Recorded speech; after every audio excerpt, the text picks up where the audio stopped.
বিএনপির vice chairman Tarique রহমানের দেশে ফেরার সিদ্ধান্ত তার ব্যক্তিগত ও পারিবারিক বিষয় বলে জানিয়েছেন দলের স্থায়ী কমিটির সদস্য আমির খসরু মাহমুদ চৌধুরী। তিনি বলেছেন, তারেক রহমানের দেশে ফেরা না ফেরা দলে কোনো প্রভাব ফেলবে না। ইমন চৌধুরীকে সাথে নিয়ে আদিত্য মামুনের রিপোর্ট। রাজধানীর একটি হোটেলে ফিউচার বাংলাদেশ চ্যালেঞ্জ বিষয়ক এক অনুষ্ঠানে যোগ দেন আমির খসরু মাহমুদ চৌধুরী। পরে সাংবাদিকদের প্রশ্নের জবাবে বলেন, তারেক রহমানের দেশে ফেরার সিদ্ধান্ত দলীয় নয়, ব্যক্তিগত এবং পারিবারিক।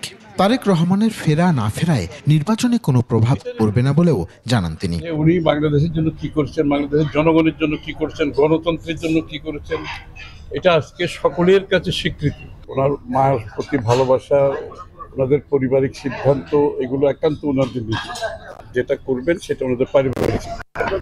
এদিকে যুবদলের কেন্দ্রীয় কমিটির আয়োজনে বেগম খালেদা জিয়ার রোগ মুক্তি কামনায় দোয়া মাহফিলে যোগ দেন বিএনপির সিনিয়র যুগ্ম মহাসচিব রুহুল কবির রিজভী।